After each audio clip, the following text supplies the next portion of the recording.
இன்னைக்கு ரஷ்யாவும் லாபம் அடையுது இந்த போர் நடக்கிறனால. இந்த போர் முடியும் போது இஸ்ரேலும் லாபம் அடைஞ்சிருக்கும். ஆனா போர்ல அதிகமா நஷ்டப்படுறது யாருன்னா இஸ்லாமியர்கள்.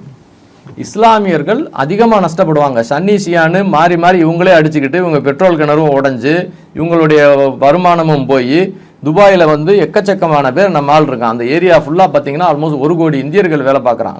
அந்த ஜிசிசி கண்ட்ரீஸில் மாத்திரம் இந்தியர்களே 1 கோடி பேர் வேலை பார்க்குறான்.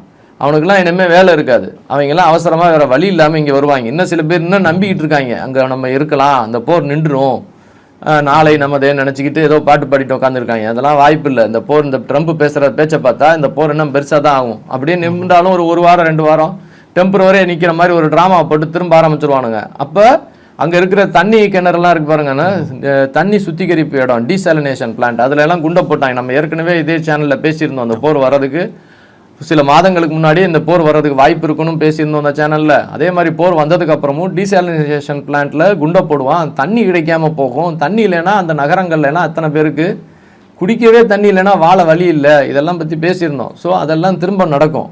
அப்போ மோடியும் அவருடைய பார்லிமெண்ட் ஸ்பீச்சில் பேசும்போது ஃபஸ்ட்டு எடுத்தோடனே இந்த விஷயம் தான் சொன்னார். 1 கோடி பேருக்கு மேலே நம்ம இந்தியர்கள் வந்து அங்கே இருக்கிறாங்க, அவங்களெல்லாம் பாதுகாப்பாக இந்தியாவுக்கு திரும்ப கூட்டு வர வேண்டிய அவசியம் இந்தியாவுக்கு இருக்குன்னு சொல்லியிருந்தார். பாயிண்ட் 1. பாயிண்ட் 2 என்ன சொல்லியிருந்தார்? 3,75,000 இந்தியர்களை வெளிநாடுகள்லேருந்து போர் நடக்கிற இடங்கள்லேருந்து பாதுகாப்பாக நம்ம இந்தியாவுக்குள்ளே கூட்டு வந்துட்டோன்னு வார்த்தை சொன்னார். 1000 சொச்சம் ஸ்டூடெண்ட்ஸு, எம்பிபிஎஸ் ஸ்டூடெண்ட்ஸு ஈரானில் படிச்சுட்டு இருந்தாங்க, அவங்கள பாதுகாப்பாக இந்தியாவுக்குள்ளே தனி ஏரோப்ளைன் வச்சு கூட்டு வந்துட்டேன்னு சொல்லி பிரதமர் மோடி சொல்லியிருந்தார் பார்லிமெண்ட்டில். ஆனால் நாம் மறந்துடக்கூடாது, அவர் சொன்ன 3,75,000 பேர் நான் கூட்டு வந்தேன் இந்தியர்கள்னு சொன்னாரே, அவங்க வெறும் இந்தியர்கள் மாத்திரம் இல்லை, இஸ்லாமிய இந்தியர்கள். 1000 சொச்சம் எம்பிபிஎஸ் ஸ்டூடெண்ட்ஸு ஈரானில் படிச்சுட்டு இருந்தாங்க, அவங்களெல்லாம் பாதுகாப்பாக தனி விமானம் வச்சு கூட்டு வந்தேன்னு சொன்னார், அவங்களாம் இஸ்லாமிய பசங்க. ஆனால் பிரதமரோட மோடியோடைய அவருடைய உயர்ந்த சிந்தனை எப்படி இருக்கு பாருங்க.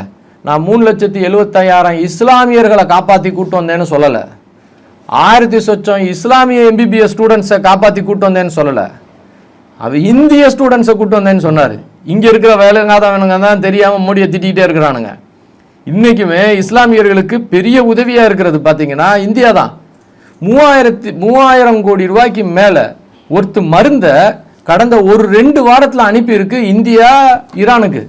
எவனாச்சும் ஒருத்தன் பேசினானா? 3000 கோடி ரூபாய்க்கு மருந்துங்க, காசே வாங்காமல் ஓசி அனுப்பியிருக்கு. ஓசின்ற வார்த்தை சொல்லக்கூடாது, காசே வாங்காமல் இலவசமாக அனுப்பியிருக்காருங்க மோடி.